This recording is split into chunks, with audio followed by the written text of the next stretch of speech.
नमस्कार, राजनीतिक खबरों के सबसे दिलचस्प ठिकाने में मैं रूपेश मिश्रा आप सभी का स्वागत करता हूं। दोस्तों, राजस्थान समेत पूरे भारतवर्ष में कोरोना ने कोहराम मचा रखा है, लेकिन इसी बीच राजस्थान में कानून व्यवस्था को लेकर भी सवाल खड़े हो रहे हैं। दोस्तों, सबसे पहले बता दूं कि आज मैं आपको कोरोना से जुड़ा एक शाश्वत सत्य बताऊंगा, लेकिन उससे पहले बात कर लेते हैं कानून व्यवस्था की, क्योंकि राजस्थान पिछले 3-4 दिनों से कानून व्यवस्था के मसले पर सवालों पर है। विपक्ष ने भी सूबे की गहलोत सरकार पर इन दिनों कानून व्यवस्था को लेकर कई सवाल खड़े किए हैं। दरअसल हाल ही में बाड़मेर में कमलेश प्रजापति जो एनकाउंटर हुआ, उस मामलात पर लगातार सियासत जारी है। दरअसल भारतीय जनता पार्टी के नेताओं का आरोप है कि ये एनकाउंटर फर्जी एनकाउंटर है। ये एनकाउंटर नहीं है, बल्कि जानबूझकर मारा गया है। राजस्थान की खादी पर प्रश्न चिन्ह खड़े किए गए हैं। उपनेता प्रतिपक्ष राजेंद्र राठौड़ और केंद्रीय मंत्री गजेंद्र सिंह शेखावत ने इस मामलात पर सीबीआई जांच तक की मांग कर डाली है। बात यही खत्म नहीं होती, बल्कि कल एक और मामला सामने आया।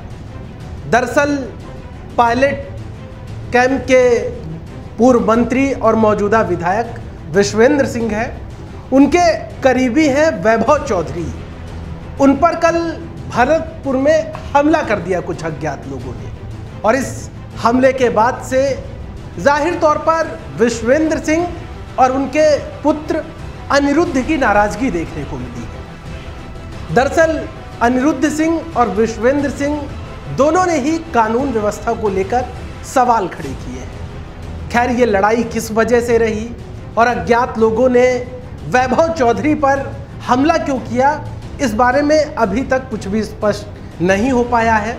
वहाँ के लोकल पत्रकारों से भी हमने चर्चा की, लेकिन कोई इसकी ठोस वजह निकलकर सामने नहीं आई।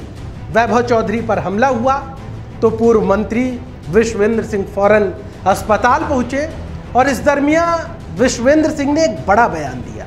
उन्होंने कहा कि ये जो हमला है वो विरोधियों ने करवाया है, यानी जो विश्वेंद्र सिंह के जो सियासी दुश्मन हैं, उन्होंने ये हमला किया है। वैभव को देखने पहुंचे विश्वेंद्र सिंह ने क्या कुछ कहा, पहले उसे सुनिए। हमारे वैभव चौधरी और योगेश चौधरी जो मेरे काफ़ी निकट हैं, इनके साथ वैभव के साथ मारपीट हुई है, और ये एक साजिश है हमारे दुश्मनों की जो इस काम को करा रहे हैं। कड़ी निंदा करता हूँ। पुलिस से मैंने बात करी है, इमीडिएटली उनको आइडेंटिफाई करें, क्योंकि किसी ने वीडियो भी बनाया है, और आइडेंटिफाई करके उनको अरेस्ट किया है तुरंत प्रभाव से। इसलिए तो सुना आपने विश्वेंद्र सिंह का वो बयान जिसमें उन्होंने साफ तौर पर इस हरकत की निंदा की और सियासी विरोधियों पर निशाना साधा। और इसी के साथ साथ कानून व्यवस्था को लेकर विश्वेंद्र सिंह और उनके पुत्र दोनों ने ही प्रश्न चिन्ह खड़े किए। अनिरुद्ध सिंह ट्वीट करते हैं तो विश्वेंद्र सिंह उसे रिट्वीट करते हैं, जिसमें लिखा हुआ है कि यह है भरतपुर की वास्तविक कानून व्यवस्था की स्थिति। अभी मेरे भाई दोस्त वैभव चौधरी पर हमला हुआ है, और मुख्यमंत्री को भी, सीएमओ को भी ये ट्वीट टैग किया गया है। दरअसल कानून व्यवस्था की बात यही खत्म नहीं हो जाती। कानून व्यवस्था को लेकर नागौर सांसद, आरएलपी सुप्रीमो हनुमान बेनीवाल ने भी गहलोत सरकार पर प्रश्न चिन्ह खड़ा किया है, हमला बोला है।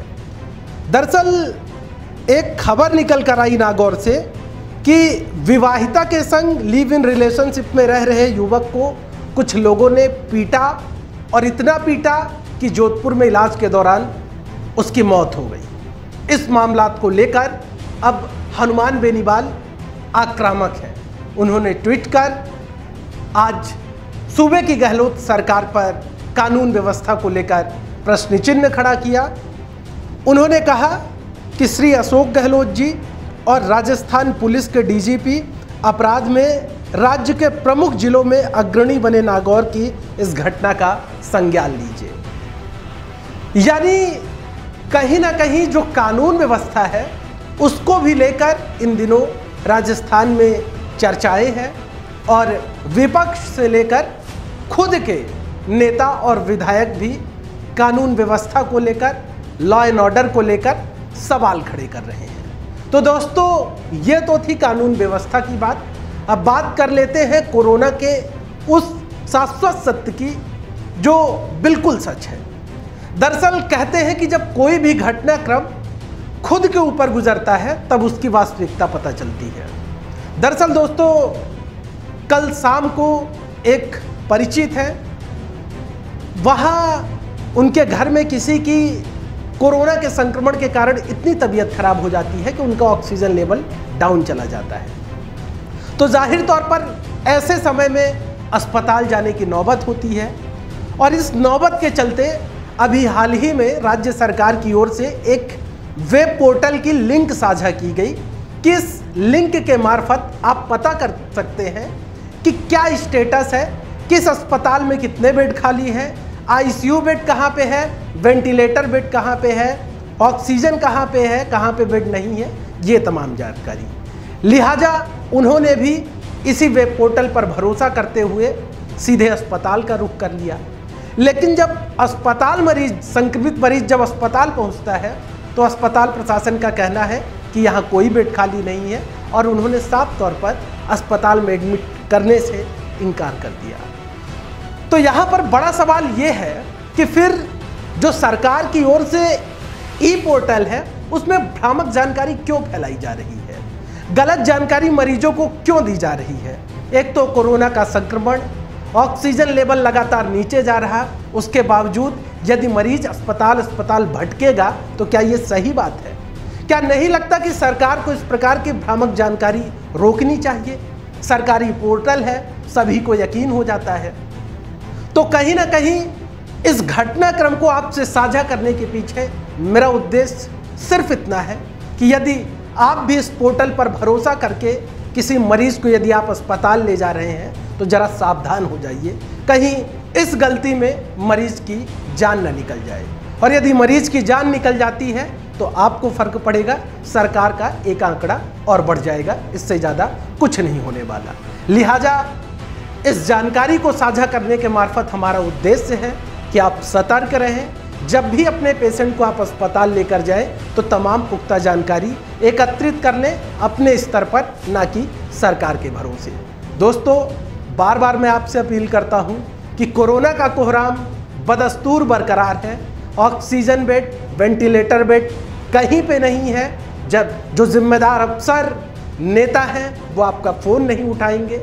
लिहाजा आप कोशिश करिए और हम ईश्वर से कामना करते हैं कि ऐसी नौबत ही ना आए, आपको अस्पताल जाना पड़े।